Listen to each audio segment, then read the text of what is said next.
Good afternoon there in the Philippines. My talk today is entitled When Biology and Chemistry Meet Computer Science, a New Discipline is Born. My name is Arturo I. Concepcion. I am a professor emeritus at the School of Computer Science and Engineering at California State University, San Bernardino. I retired from the university um, since August of this year, and that is why the title is Professor Emeritus. I would like to um, talk about the degree program Bioinformatics because of the interdisciplinary nature of this degree program. It reminds me of the birth of computer science about 50 years ago when out of electrical engineering, physics, and mathematics, computer science was born. And the impact of computer science is very great in today's um, needs for computation. I would predict that bioinformatics will have the same impact of innovations and discoveries in the health industry, the medical industry, the pharmaceutical industries of bioinformatics because of the interdisciplinary nature of this degree program, drawing from biology and chemistry, actually biochemistry in particular.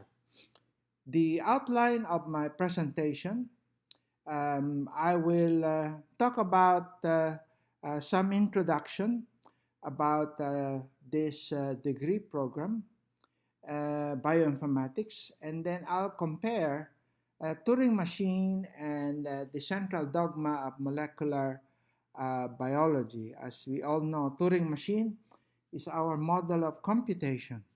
The central dogma of molecular biology is what happens to the production of protein from DNA, in particular um, RNA, that um,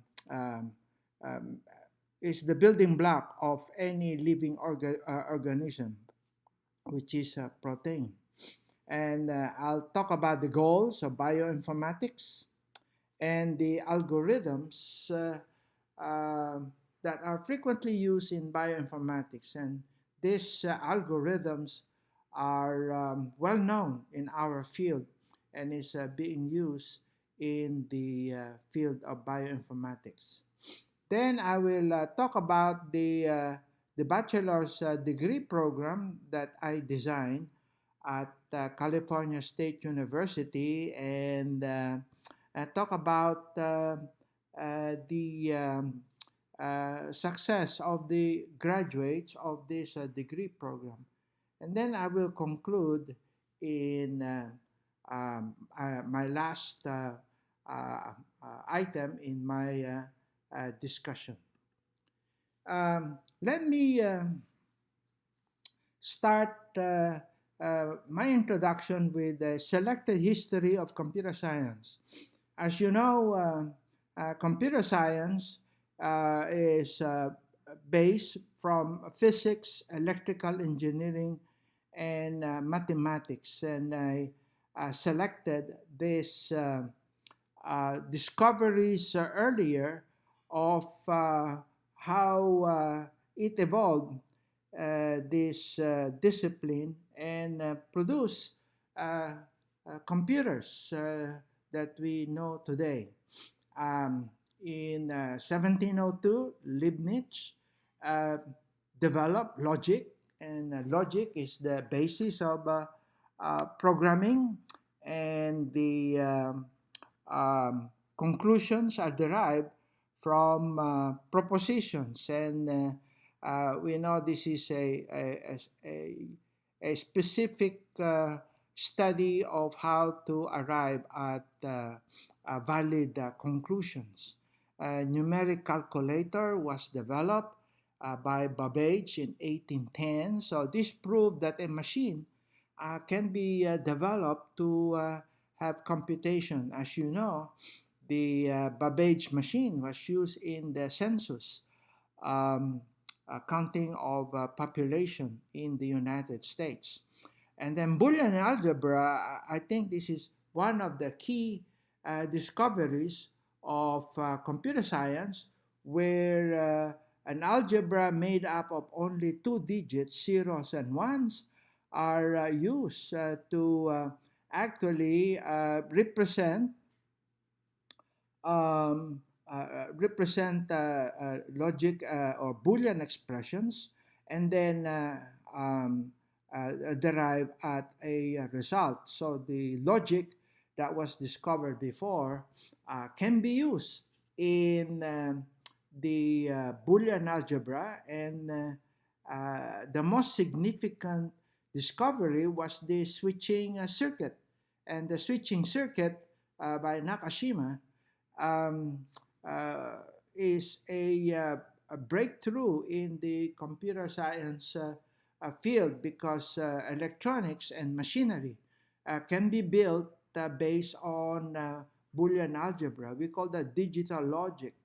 And digital logic are circuits that are based on logic, and it was discovered that all computations can be represented by the binary number or binary symbols, zeros and ones, and the switching circuit is actually a device that zeros and ones, the flow of current, or uh, uh, the high voltage or the low voltage represents zero and one in an electronic circuit.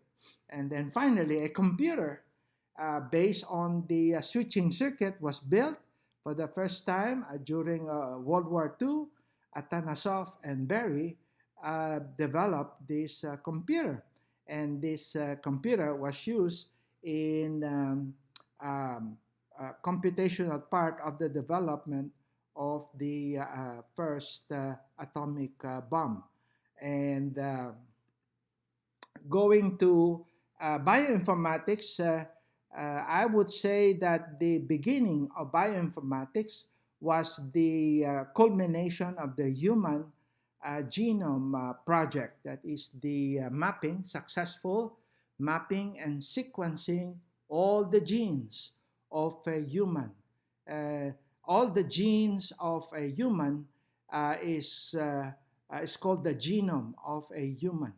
And they discovered that there are 20,000 genes, and each gene has a function of producing a particular protein that is used in the development of any living organism. And this particular protein is used by the cells of a living organism to grow, to reproduce, to get sustenance, and of course death. And of course reproduce is one of the most important function of the protein. And you grow from a mere baby or fetus to a full-grown person that you are right now.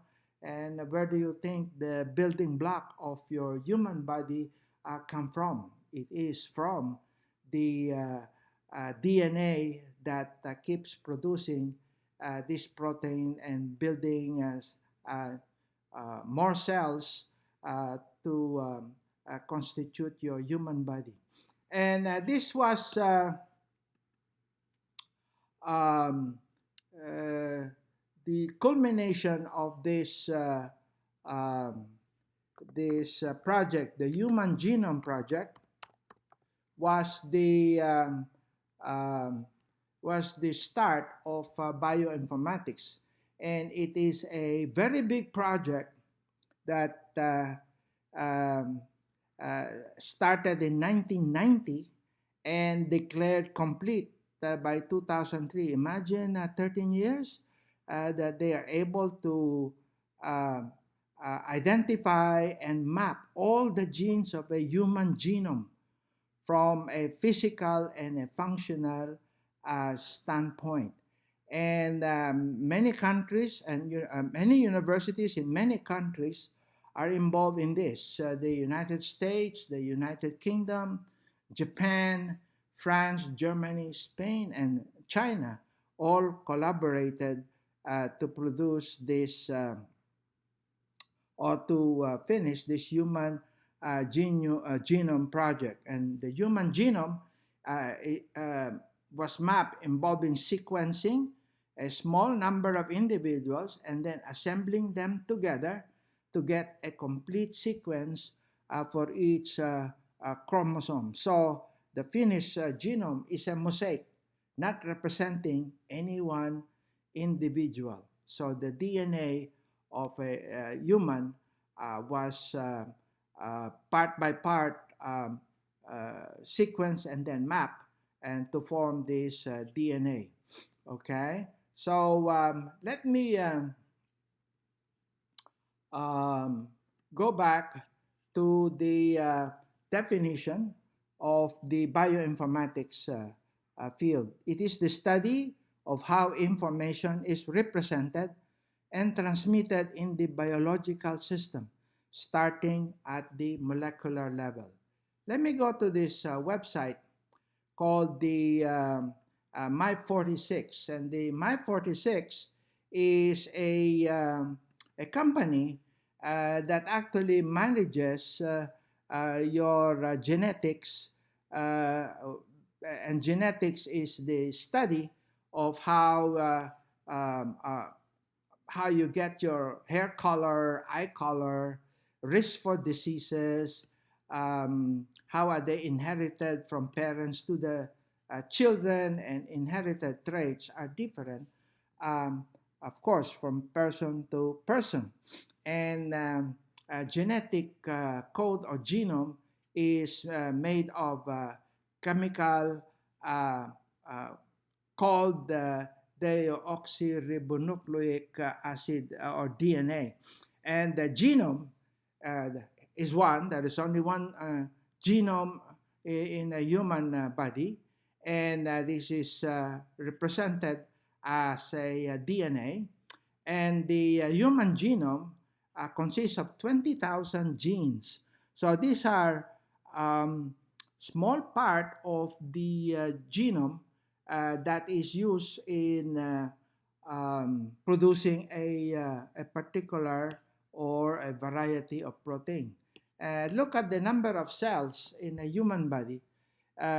It's an enormous number, 75 to 100 trillion, and each cell has a 46 chromosome. That is why the name of the company is um, um, uh, my 46. The chromosomes in a human cell is 46. 23 chromosomes from your father and 23 chromosomes from your mother. And so here is a cartoon-like representation or a model representation of a DNA. So DNA is made of 4 molecules called bases: the adenine, the thymine, the cytosine, and the guanine.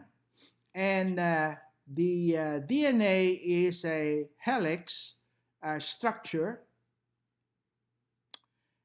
It's like a ladder uh, that is twisted, and the steps of the ladder made up this base pairs of this acid that is interconnecting the two helix. So the adenine is connected to thymine, and the guanine is connected to cytosine. Okay, and if you look at it chemically, the helix is made of sugar and phosphate bonded together, and the acid base, the adenine and the thymine, are connected by the bonded between the two of them through the hydrogen atom. So this is the chemical composition of the helix DNA that is actually found in each cell of the human body. And you know how many uh, cells are there in the human body? It is trillions of human cells. Inside the cell, there are 46 chromosomes. And the chromosome is the structure which is made up of the DNA. So the DNA helix structure is used to build a chromosome. And the purpose of the DNA is to produce protein. And your protein is used to uh, build the human body, maintain the human body for growth, and also for your health. Okay? So we are dealing here with the basic structure of the human body and any living organism. And the problem with this is the living organism or viruses are dynamic and heterogeneous. It is changing and evolving through time and space.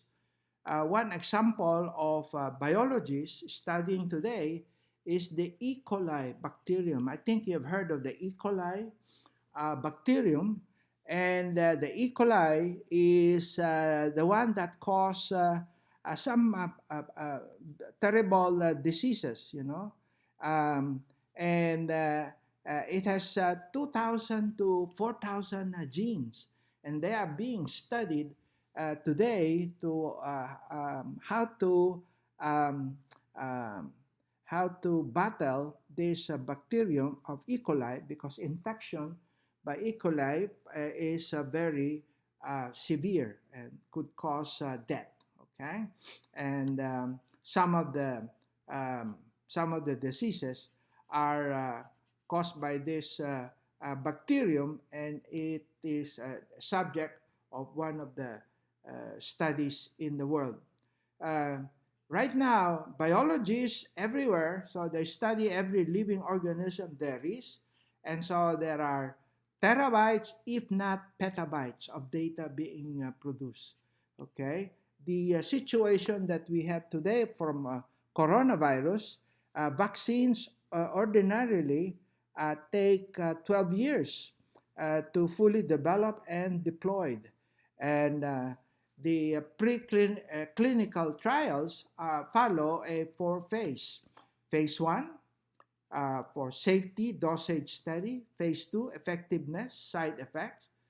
Phase 3 and 4, long-term surveillance. And this is taking a long time, but because of bioinformatics and the computational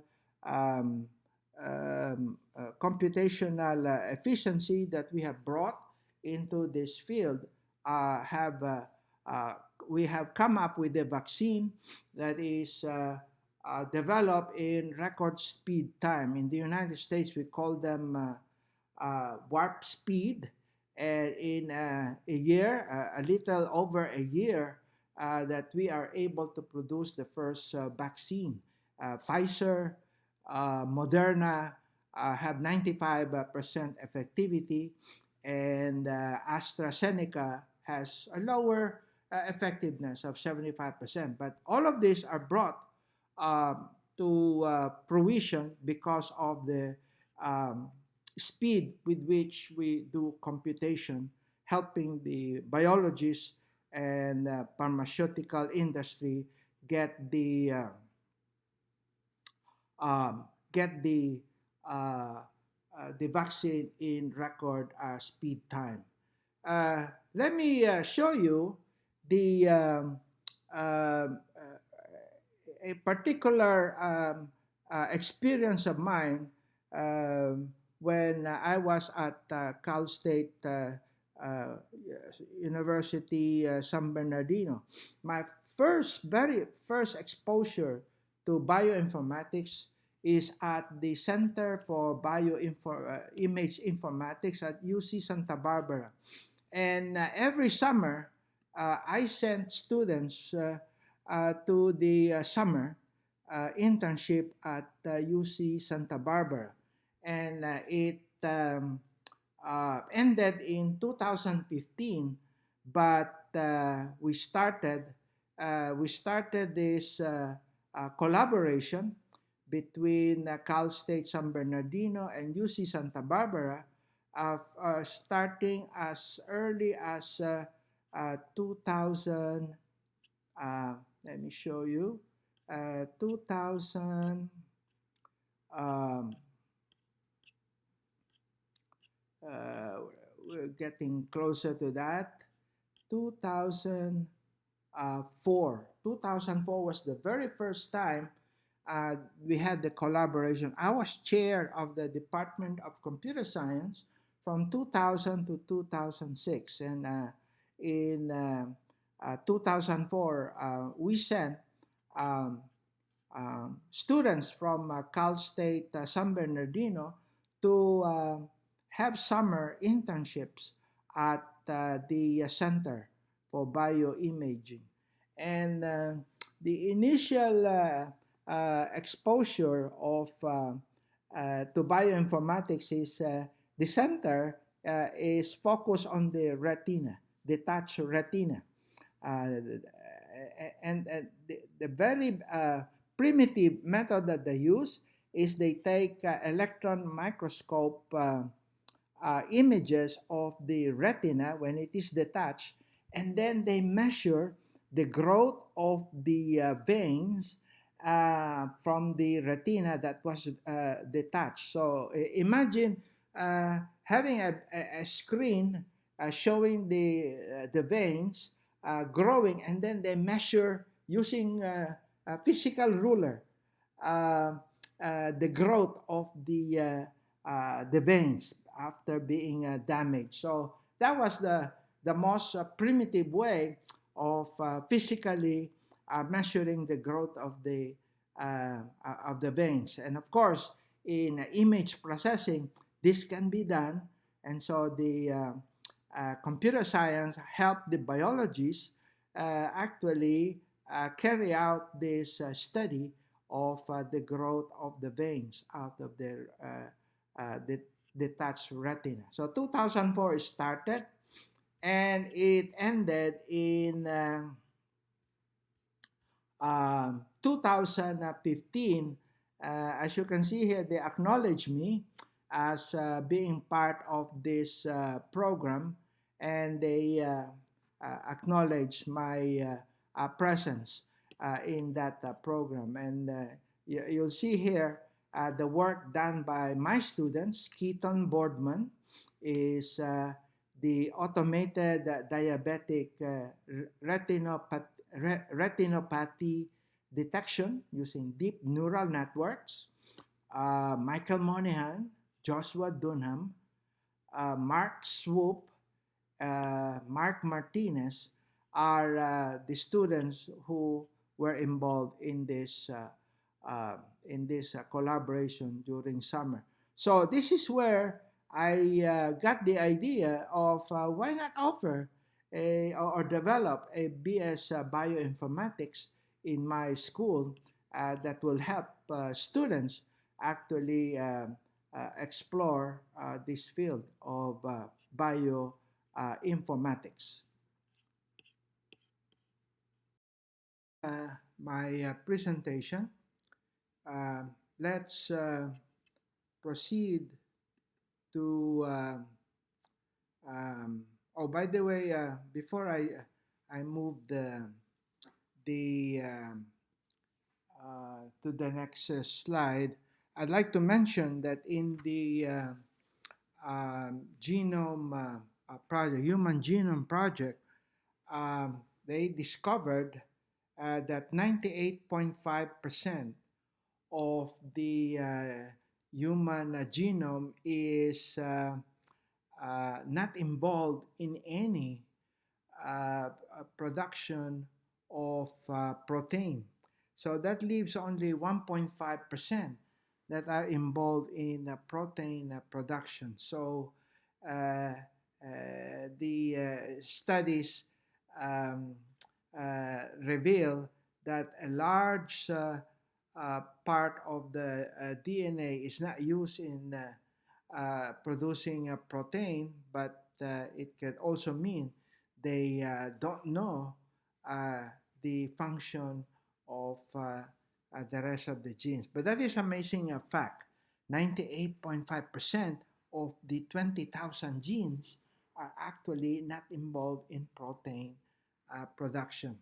So that remains a big question of the actual production of protein. Okay, uh, let's go now to the next section of my talk.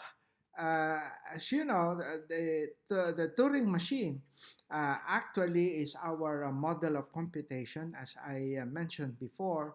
So we have an infinite tape where we could read and write uh, symbols on this infinite tape. So we could have um, the program or the algorithm, the data and the output on the infinite tape, and it is the control unit that uh, uh, actually carry out the instruction of what is to be done next.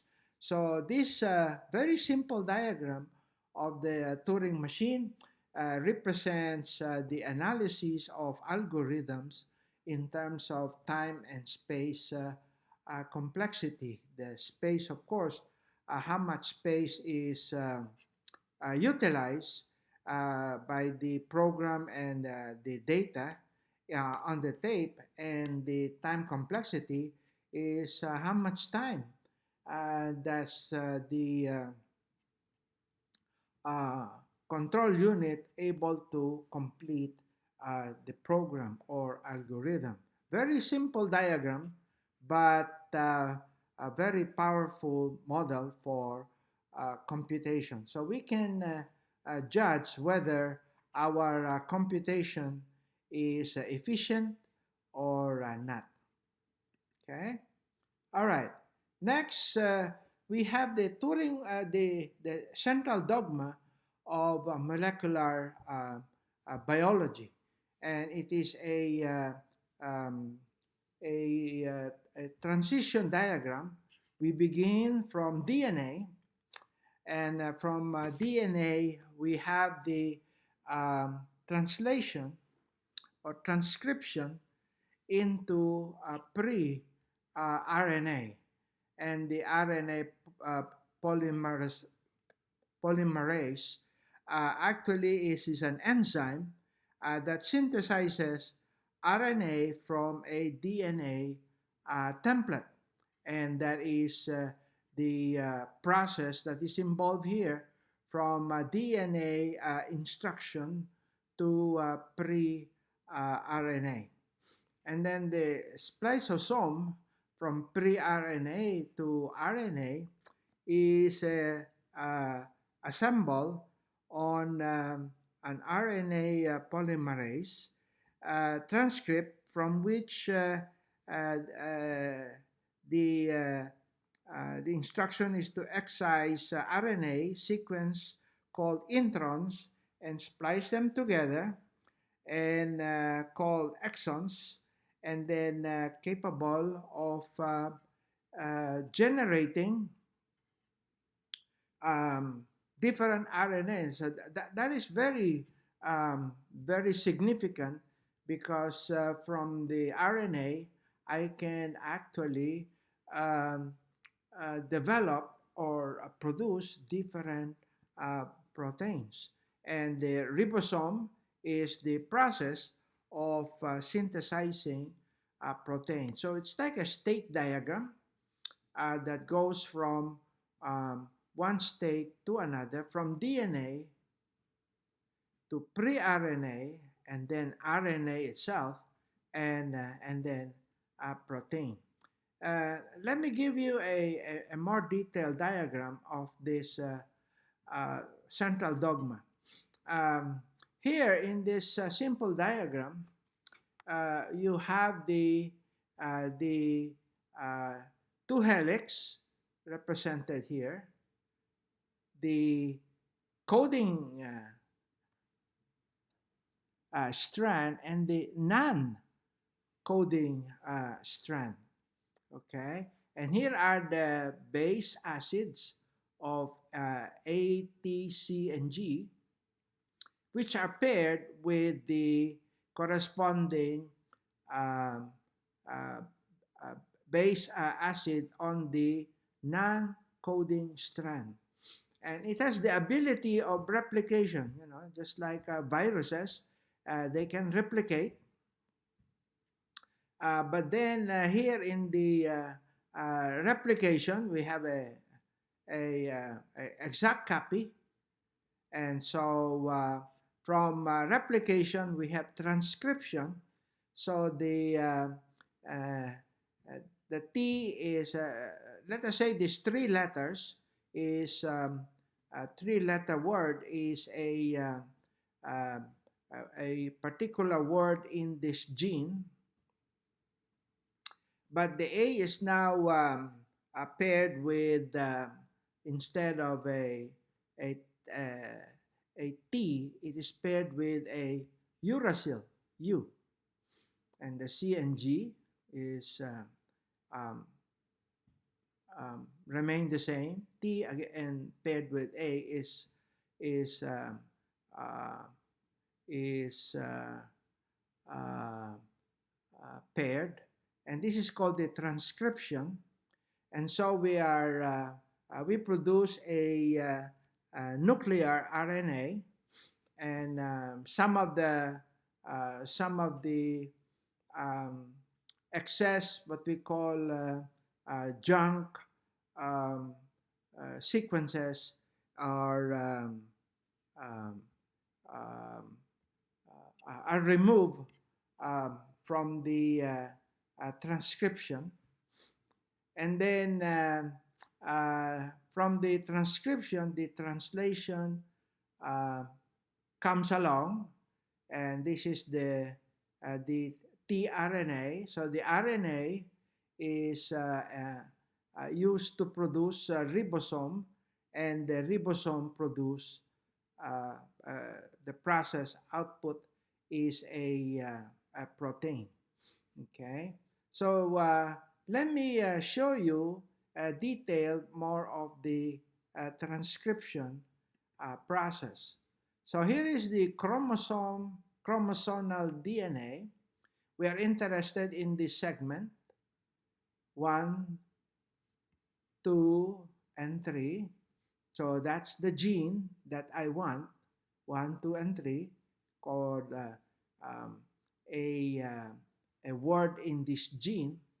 In transcription, we remove the excess junk that we don't need. So I don't need that part. So 1, 2, and 3, there's still 2 more junks in there. And so I excise it. They are called introns. They are discarded. And now we have the 3 uh, um, segment of the DNA that I need, and this is called the messenger RNA. So the exons and the one that we don't need are removed, and then the introns that are in between are also removed. So this is what I was telling you, that only 1.5% of uh, of the genes are involved in protein production, and the rest are junk. They are not involved in any protein production. But the researchers who are doing this work are still not sure of what those junk uh, gene are for. They just don't know. Okay. All right. So the goals of bioinformatics are as follows. Okay. Uh, it was discovered that the shape of the protein and function um, is very important in the function. The shape determines the function uh, of of the protein, and some protein um, um, help in the production of other protein, and other proteins also uh, the it inhibits the production of other protein. So this is key in terms of um, uh, uh, want we want the healthy protein to be produced, and we don't want unhealthy proteins to be produced. And this is one of the key questions of how to solve or how to cure cancer. We don't want the reproduction of cancerous protein, and we want to produce healthy proteins. Okay? Um, and the next goal is finding all the genes and proteins in a given genome. As you can see, 98.5% is junk, or we don't know what is the purpose or the function of that gene. And so it is an open question that right now we only know 1.5% is used in the production of protein. And here is the where a big application in the medical field will be um, produced, and this is determining sites in the protein structure where drug molecules can be attached.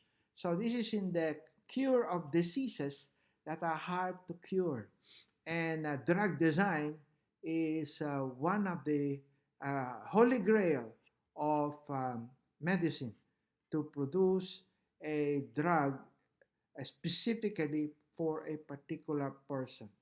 Okay, so those are the goals of bio informatics. Okay, all right. So what are the algorithms frequently used in bioinformatics?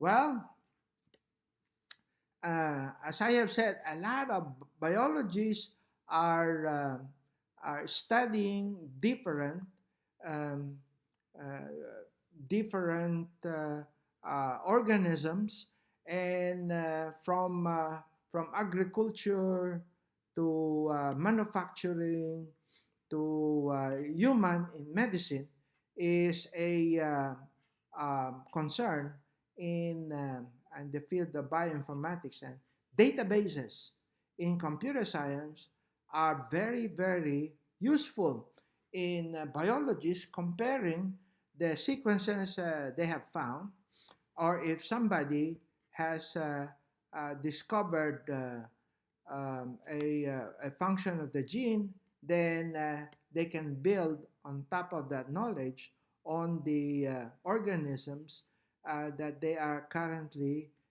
studying.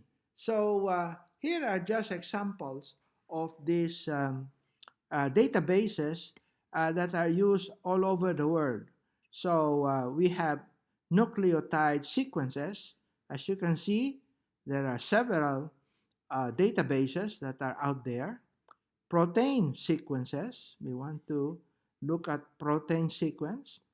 3D structures, as you know, the shape of a protein is very important in the function of the protein, and enzymes and compounds. And you see here, there is a longer list of databases all over the world that has information. So the problem with this large number of databases is the uniformity and the language being used across databases. And as you know, in biology, it is very rich in new words and new terms that are being used, that searching for those words may be very difficult because they don't agree on a standard term. So searching for a definition, searching for a particular name of an organism, there should be agreement, a standardized way of naming all of these terms so they can all collaborate. Okay? All right. So these are databases, as I have said, and they are very important in the continuation of researchers all over the world. Um, as I said, there could be petabytes of data that is being generated um, anywhere in the world. Okay, and to give you an example, here is um, a format that is used, standardized format that everybody agrees, the standard data format for use with online sequencing database. So in computer science, sequencing is a problem that we try to solve with um, uh, pattern recognition and other algorithms for determining sequences. So here is a standardized sequence that is given in FASTA, and the nomenclature that is make sure that the terms that are used are consistent, and here also the symbols that are used are consistent. So the data that is being exchanged could be understood and shared among biologists in the world. So this is a problem in computer science, like networking and databases are big tools that are used in bioinformatics in order to share data. Okay, so very um, big problem that needs to be solved in order to extract the best cooperation among researchers all over the world. Okay, and um, um, let me stop uh,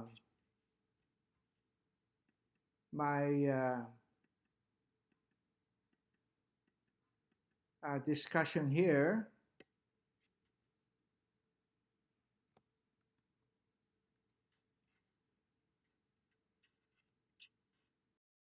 On into the our talk. These are the Masters in Computer Science projects that I have directed, which are related to bioinformatics. Um, the the project that I directed for Sue Chen is called Smart Sequence Similarity Search. And because of the complexity of accessing database, which you you have seen is very confusing, and the format is not very friendly. We have developed a machine learning tool for a user of the database to be guided in the search for the sequence. And this is done through a rule-based system that we have used uh, in this master's project. And Miss Sue Chen um, uh, uh, actually have to access a, um, a database and determine rule base that she can use in accessing the gene or the sequence that she is studying. And at the same time, uh, the uh, the system called S4 is also gathering from other experts of how to access the the database, and um, uh, that expert system or machine learning is able to give very good advice to a new user of the database to be guided initially on the search on this database. So it is a rule base of consisting of more than probably almost 100 rules that is that is developed so that a newbie user will be guided easily into the use of the database. Once the new user has gained some experience in the use of the database, then the user will be better uh, in the search for a gene or a sequence that he or she is working on. And I mentioned before about um, the growth of the databases that we have. Uh, the growth also entails problems in the use of all of these databases, that standardization is important in order to be consistent in the data that is accessed. So his master's project, Lawrence Buchanan project, is a biomedical informatics research network data repository. So this is a consortium of several databases in biomedical informatics that he he is proposing in his department. It's a government project of standardizing biomedical informatics data. And actually, we use S4 in his proposal, and we were able to publish a paper, Smart Sequence Similarity Search Web Application, and we published that work in the fourth international meeting on computational intelligence methods for bioinformatics and biostatistics, which was um, presented in a conference, CIBB 2007. Um, the One of the authors is Anthony Metcalf, which is a professor in biology.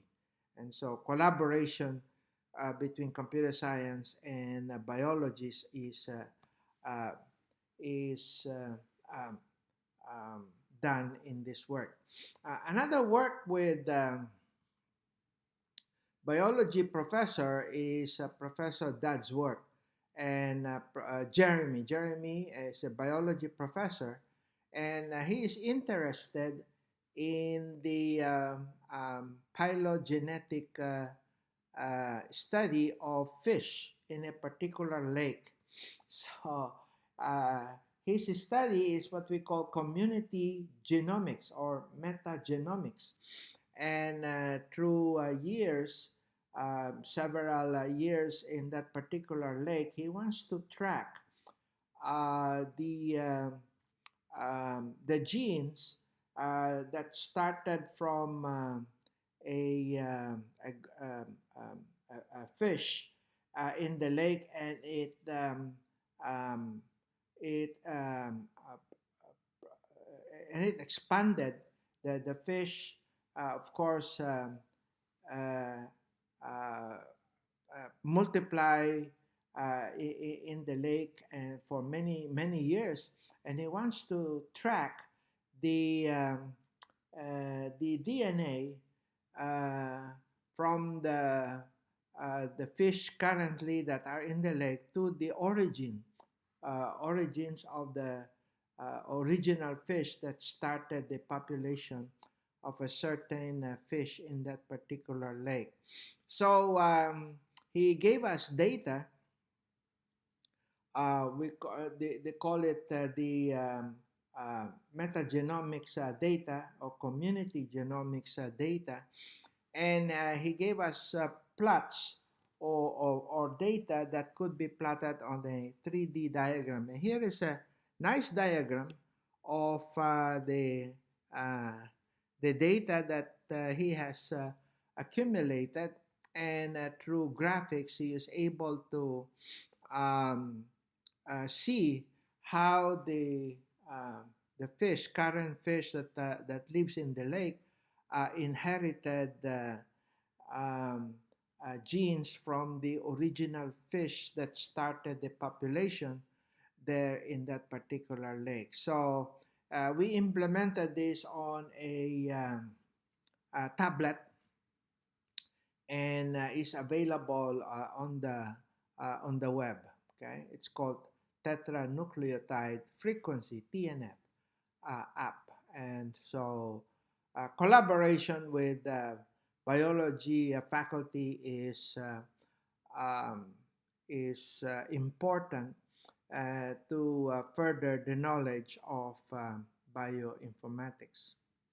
Okay, um, and the determining the 3D structure and function of a protein is very important, and sometimes the supercomputers who are cranking uh, the simulation or the prediction of the 3D structure are sometimes overwhelmed by the complexity uh, and the different ways a particular protein will fold. And so sometimes it is not sufficient rules that are given to the supercomputer to actually try the prediction of the function. And here is an interesting um, a solution to such a problem. It's called Fold It, and it's actually a video game. And the rules are given to gamers. Gamers, as you know, have a special ability to um, uh, know the rules and actually apply it to a certain game. And the folding of the protein is given as a game. to these experienced gamers, and the rules were given, and it's up to them to apply the rules. And since the human brain is still very good and especially gamers who are using playing games, given the rules, they were able to um, uh, develop simulation using game rules in predicting um, HIV viruses, and very successful. Uh, uh, uh, and this particular game, Foldit, was published in a bioinformatics journal. So the the young kids who were involved in the game are part of the research team that developed this Fold It game. So again, in computer science, game design and game programming are very much or a specialized area in computer science. It's amazing that it was used to actually solve a bioinformatics problem. Okay, the the game. I mean the issue of protein folding. Okay, all right. So um, there you have um, uh, that's one of the algorithms using computer science that are used here in bioinformatics. Another one in computer science that we use is reverse engineering. And in here, you have a, um, a student of ours, Michael Morricone. He spent a summer internship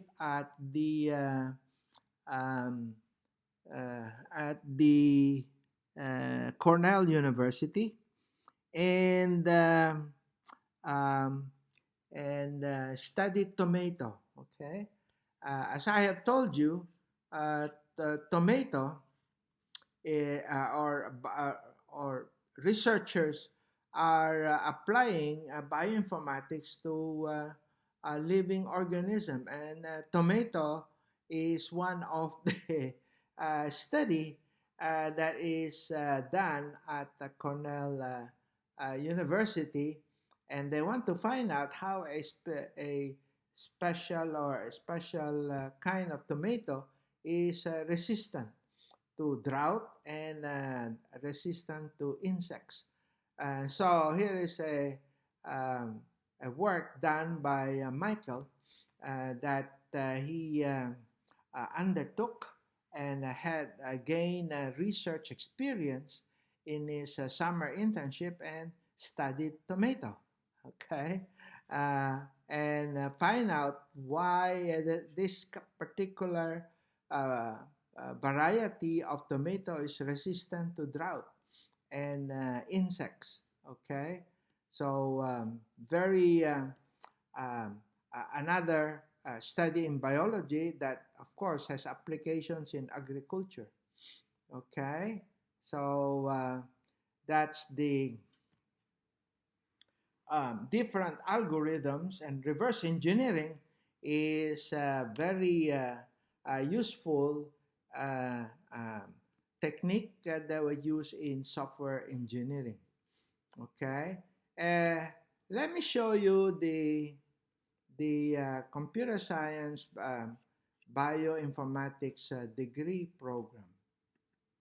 Okay, so here at California State University, San Bernardino, we have the flowchart of the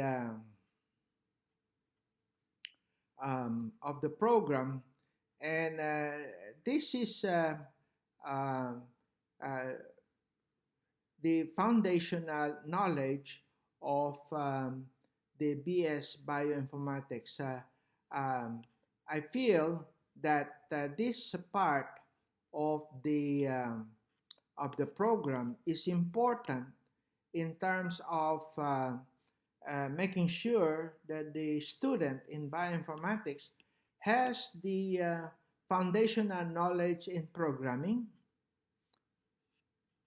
all the way to CS1, CS2, data structures, and then moving on to machine learning, and then databases.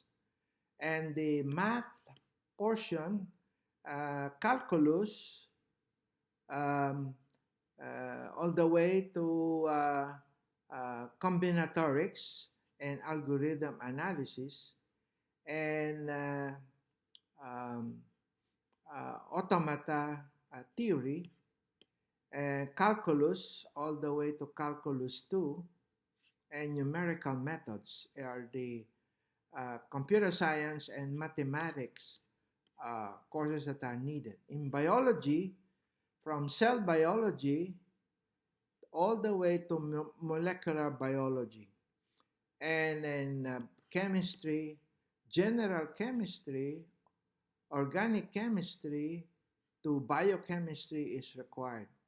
So the core courses that you see here is chemistry, biochemistry in particular, molecular biology, computer science, and mathematics. That's the core knowledge of the bioinformatics. Now, the goal of the bioinformatics is to continue on to graduate program. And the graduate program are numerous in the United States universities. The problem with those graduate programs is that either a student has a life science background, but no computer science or math background, or they are mathematicians or computer science, but no background in life science. With this uh, uh, foundational knowledge in chemistry, um, biology, computer science, and math, the student is prepared to proceed to graduate program without undergoing undergraduate prerequisites that the student lacks. So, and also, it with these courses here, we had the bioinformatics 1 and the bioinformatics 2. That is the culminating course in the bioinformatics program.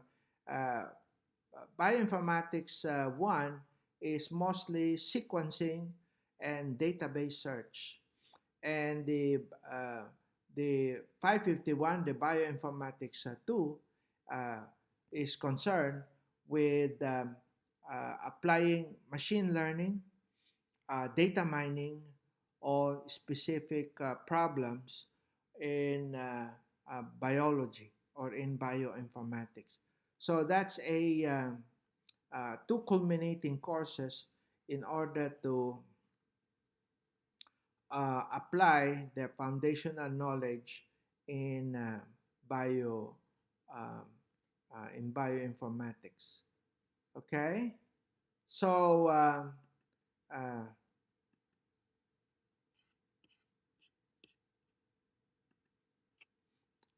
the um,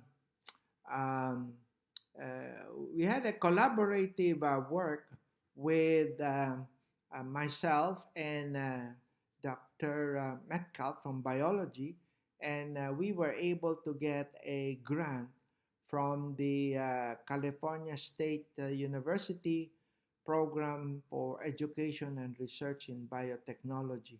And we got a grant to develop the sequence analysis course in bioinformatics. So again, we couldn't have um, uh, done this work without the collaborative uh, um, work with biology professor, in this case, Dr. Metcalf.